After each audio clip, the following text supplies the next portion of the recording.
France, 1760. The Wonder Man of Europe runs for his life. No records exist of his birth, death, or true identity.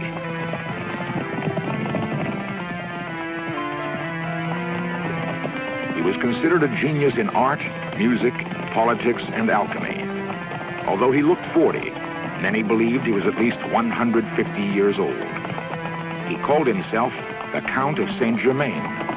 Others called him the man who would not die. There are people in contemporary America who believe that Saint Germain is very much with us.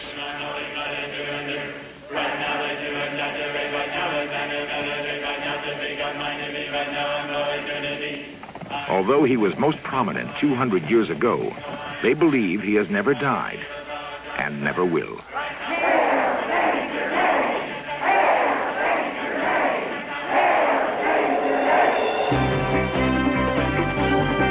This series presents information based in part on theory and conjecture. The producer's purpose is to suggest some possible explanation, but not necessarily the only ones, to the mysteries we will examine.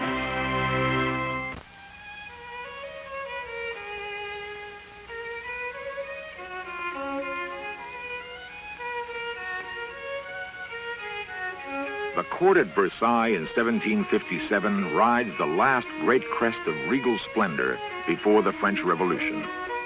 Embroiled in a bitter war with England, King Louis XV still plays host to the leading thinkers and doers of Europe. The Count of Saint Germain is welcomed as a man of wealth and obvious breeding. A brilliant violinist, he conducts entire symphonies without referring to written music. He is also a talented painter, and his descriptions of ancient history cause listeners to believe that he experienced the events himself.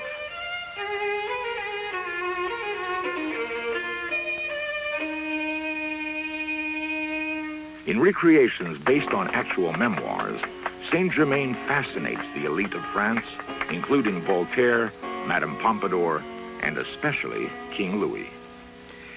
I liked and admired the man. In his way, he was brilliant, a scientist and a historian.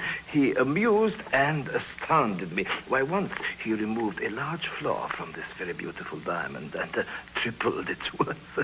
I set him up in a laboratory at the Trianon. He used to teach me chemistry. He even said I had a natural aptitude for it. During years spent in India, Saint Germain supposedly learned how to remove flaws from diamonds and change base metals to gold. It was written that he performed both feats often enough to dissuade doubters. Skilled as a chemist, it was also rumored that he possessed a magic elixir of life. Saint Germain neither confirmed nor denied anything said about him. How old was he? 100? 200? 2,000 years? He either smiled or responded with cheerful evasiveness. He spoke at least a dozen languages so fluently that in any country he visited, he was accepted as a native. But where was he actually from? Portugal? Egypt? Atlantis? The fog-shrouded Carpathian mountains of Transylvania have hidden many legendary figures. One might have been Saint Germain as a small boy. When Prince Franz Rákóczi lost control of Hungary, his two older sons were placed under house arrest in Vienna. His third son, possibly Saint Germain, traveled secretly from Transylvania to Florence and the protection of the House of Medici. If this story, one of so many, is true, it would explain Saint Germain's extraordinary education and appreciation of fine art. According to memoirs, the Count was slim, well-proportioned, and of medium height. His features were pleasant, and his eyes possessed a great fascination. Those who looked into them were profoundly influenced. His sense of humor and courtly manner made him especially attractive to women. Among them, King Louis's mistress, Madame Pompadour.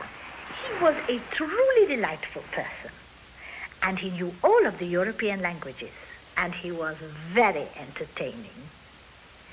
The king, you know, is easily bored, but never by Saint-Germain. And yet there was a mystery to him. Nobody knew where he came from or his true identity. And there was a strangeness. Some of my very elderly friends at court said they had known him for 50 years, and yet he never seemed to age. If he had a magic elixir of life, I wish he had given some to me. Casanova, the Italian opportunist, resented his rival's success. Saint-Germain is a charlatan and an impostor.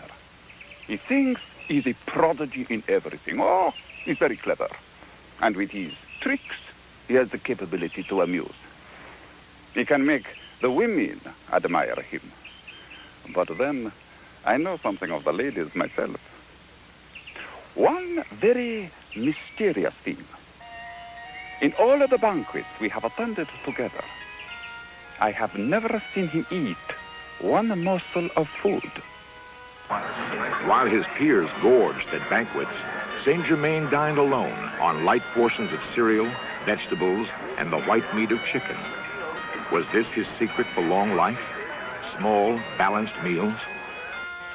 Voltaire, France's aging intellectual, expressed great admiration for Saint-Germain.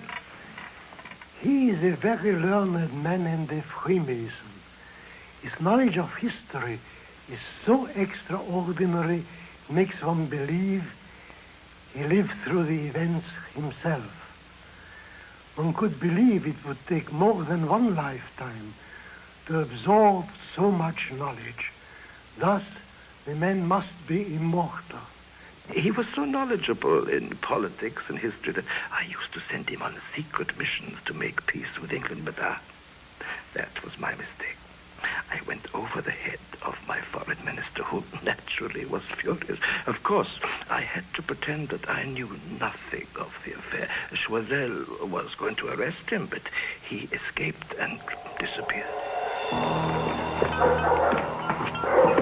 Envious of Saint-Germain's influence on the king, Choiseul, Louis's foreign minister, ordered him arrested and shot as an English spy.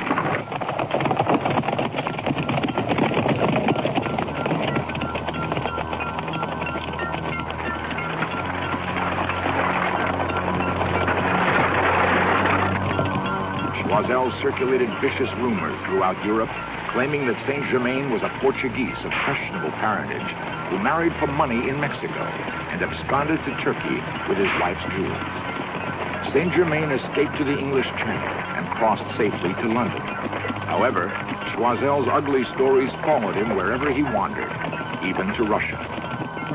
In St. Petersburg, Saint-Germain joined a conspiracy to overthrow Tsar Peter in 1762. Battlefield strategies brought victory to the forces of Catherine the Great. Once enthroned, the new queen rewarded him with the title General Well Done. The legend of the brilliant count preceded him to the distinguished courts and drawing rooms of Europe.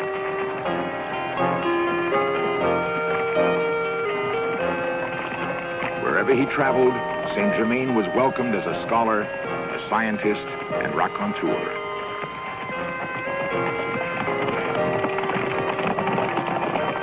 Most of his activities were shrouded in mystery, but it is known that he formed secret societies dealing with the occult and warned the crowned heads of many nations that the collapse of the French monarchy would eventually doom them as well.